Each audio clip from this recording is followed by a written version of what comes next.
ओम नमः शिवाय। दोस्तों, स्वागत है आपका आनंदमय जीवन चैनल में, जहां कहानियां सिर्फ सुनाई नहीं जाती बल्कि महसूस की जाती हैं। दोस्तों, आज मैं आपको सुनाने जा रहा हूं राजस्थान की धरती से जुड़ी एक ऐसी मारवाड़ी कहानी जिसमें है चालाकी, ठगी और हाजिर जवाबी का अनोखा मेल।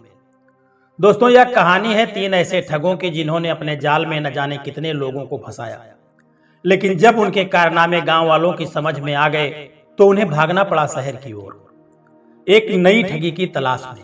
लेकिन शहर में क्या हुआ? क्या वो अपने मकसद में कामयाब हुए या खुद ही फंस गए किसी नई मुसीबत में? तो चलिए दोस्तों, शुरू करते हैं आज की मजेदार कहानी और दिमाग घुमा देने वाली कहानी, तीन ठग और शहर की चालाकी।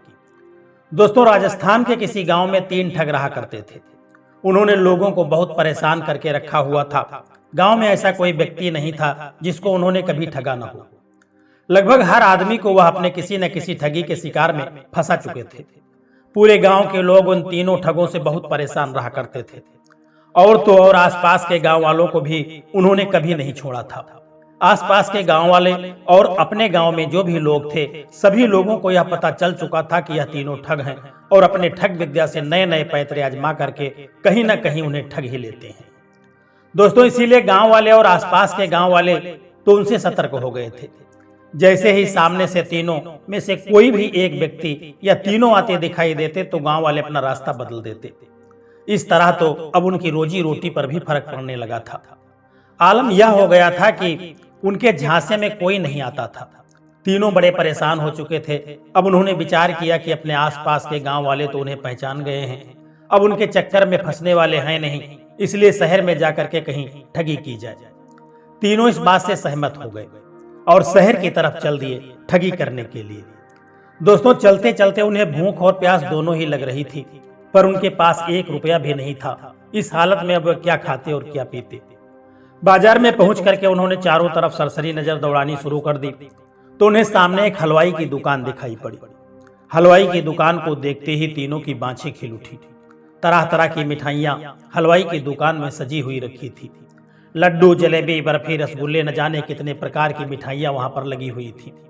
अब तो मिठाई को देख करके तीनों के मुंह में पानी आ गया। भूख और भी बढ़ चुकी थी। इन तीनों ठगों में जग्गू सबसे बड़ा था। इस नाते उसे वह दोनों उस्ताद भी कहते थे। जब जग्गू उस्ताद अपने दोनों साथियों से बोला कि भाइयों, अब कुछ खाया है आपने कि नहीं खाया है?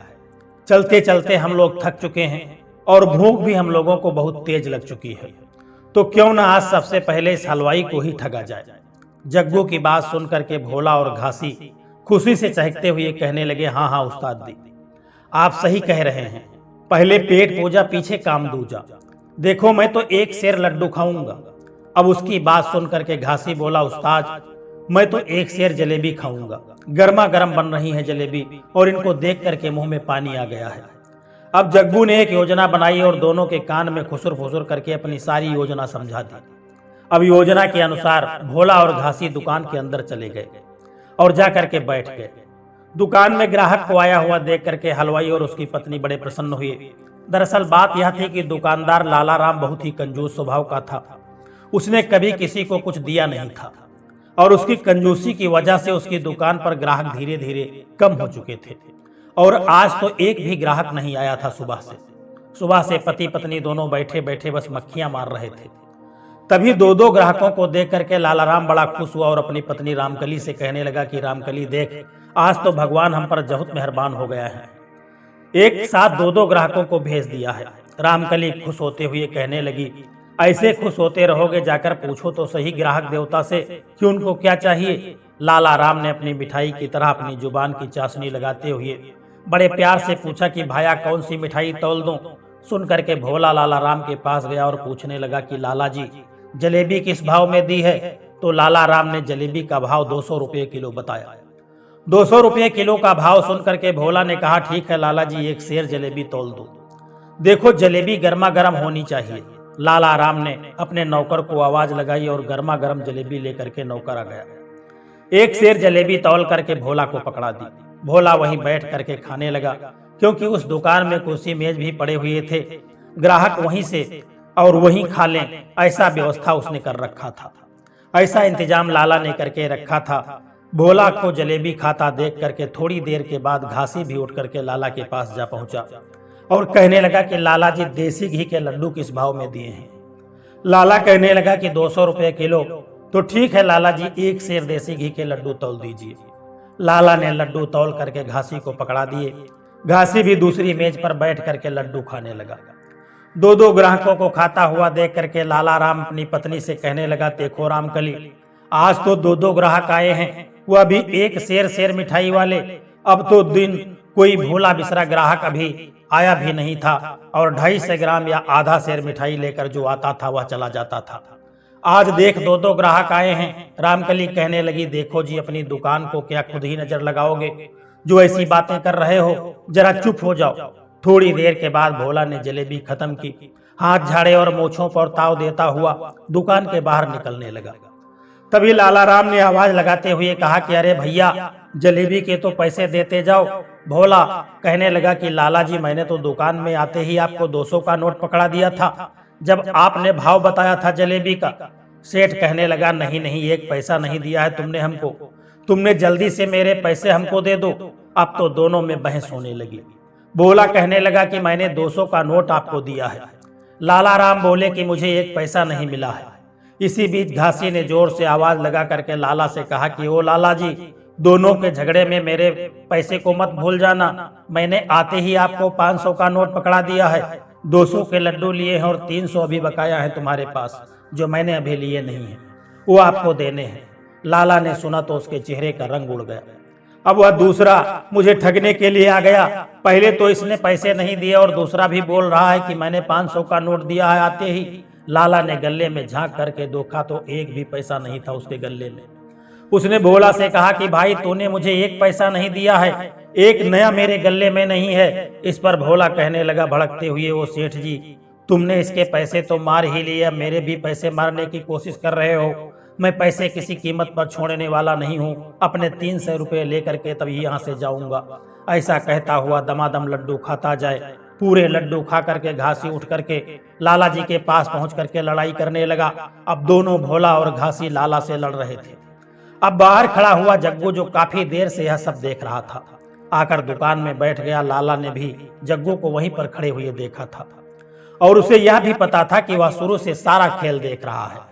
इसीलिए लाला ने जग्गू से कहा कि अरे भाया, तुम तो मेरी दुकान के बाहर बहुत देर से खड़े हो, तुमने तो इन्हें आते भी देखा और खाते भी देखा, तो तुम ही बताओ क्या इन्होंने मुझे पैसे दिए थे? जग्गू जोर से कहने लगा कि ना, इन्होंने पैसे कहाँ दिए आपको? मैंने अपने आंखों से देखा है कि दोनों ने मिठाई तुलवाई है और खाने बैठ गए। लाला भोला और घासी से कहने लगा कि देखो भाया अभी बोल रहा है कि तुमने मुझे पैसे नहीं दिए हैं। भोला और घासी तो अब बिगड़ने लगे। बोले, हमें उससे क्या मतलब है, हमने तो पैसे दिए हैं, बस हम इतना जानते हैं। लड़ाई करते करते तीनों दुकान के बाहर आ गए। बात इतनी बढ़ गई कि लोगों ने कोतवाल को खबर कर दी। कोतवाल साहब ने अपने सिपाहियों को आदेश दिया कि तीनों झगड़ा करने वाले लोगों को कोतवाली में पकड़ करके लाया जाए। कोतवाल के सैनिक आए और तीनों को पकड़ करके ले गए। तीनों को कोतवाल के सामने पेश किया गया। अब वह दोनों कहने लगे कि हमने तो पैसे आते ही दे दिए थे, बल्कि हमारे 300 रुपये आपके पास बाकी हैं। और लाला राम कहे कि इन्होंने मुझे 1 पैसा भी नहीं दिया है, मेरे गले में 1 नया भी नहीं है, जो मेरे पुराने पैसे थे वही रखे हैं। यह लोग झूठ बोल रहे हैं। सारी बातें सुनने के बाद कोतवाल कहने लगा कि लाला जी, क्या तुम्हारे पास कोई गवाह है जो यह बता सके कि इन दोनों ने पैसे नहीं दिए? लाला ने सिर खुजलाते हुए याद करने लगा। फिर लाला को याद आया कि उस समय दुकान के बाहर एक आदमी खड़ा था, जो थोड़ी देर के बाद दुकान के अंदर आकर के बैठ गया। उसने सारा कुछ देखा था। उसने उससे बताया भी था कि इन्होंने पैसे नहीं दिए, मैंने अपनी आंखों से देखा है। अब तो लाला के चेहरे पर खुशी की चमक दौड़ गई। उसने कोतवाल साहब से कहा कि कोतवाल साहब, उस समय मेरी दुकान के सामने एक और ग्राहक खड़ा हुआ था, जो थोड़ी देर के बाद मेरी दुकान के अंदर आकर के बैठ गया था। उसने भी देखा था कि इन्होंने पैसे नहीं दिए हैं। उसने मुझसे कहा भी था कि लाला जी, मैं इनको शुरू से देख रहा हूँ, इन्होंने मिठाई तुलवाई और खाने बैठ गए, 1 पैसा इन्होंने आपको नहीं दिया। कोतवाल ने कहा, तो ठीक है लाला जी, शाम तक उस गवाह को कोतवाली में पेश करो। लाला राम उल्टे पांव दौड़ता हुआ अपनी दुकान में पहुंचा तो देखा जग्गू अभी भी दुकान में बैठा हुआ था। उसने जग्गू के हाथ पैर जोड़ते हुए कहा कि भाया तुम मेरी गवाही दे दो तो मेरे पैसे मुझको मिल जाए। तुमने तो शुरू से आखिरी तक सारा कुछ देखा ही था। जग्गू कहने लगा, हाँ लाला, मैंने तो सारा कुछ देखा है। सालों ने एक भी पैसा आपको नहीं दिया, भर पेट मिठाई खाई। लाला कहने लगा, तो चलो मेरे साथ कोतवाल के सामने। अब वह जो था, जग्गू कांपते हुए कहने लगा, लाला मैं चल तो देता, पर मुझे बड़ी जोर की ठंड लग रही है। लगता है मुझे बुखार चढ़ गया है, और जोर जोर से कांपने लगा।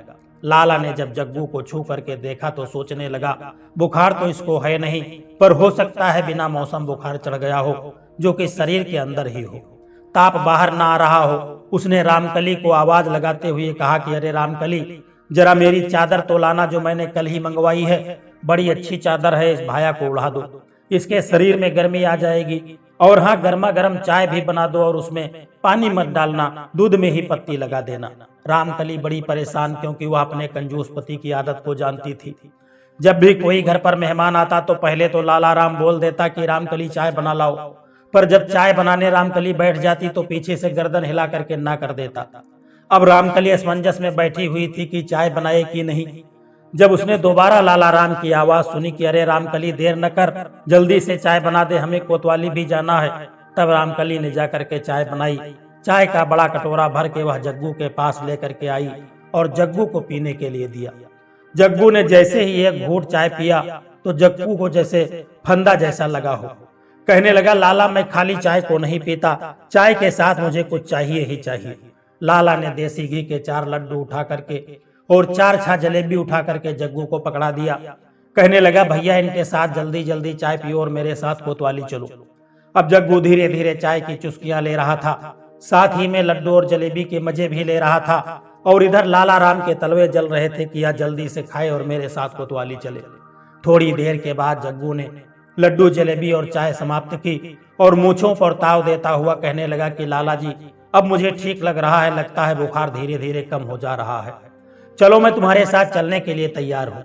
लाला राम जग्गू को लेकर के फिर से कोतवाली पहुंच गए और कोतवाल के सामने खड़ा करके बोले, हुजूर यही वह आदमी है, इन लोगों को शुरू से आखिरी तक बैठे देखा था। अब कोतवाल साहब ने जब जग्गू से पूछा, क्यों भाई, तुमने देखा था इनको मुफ्त में मिठाई खाते हुए?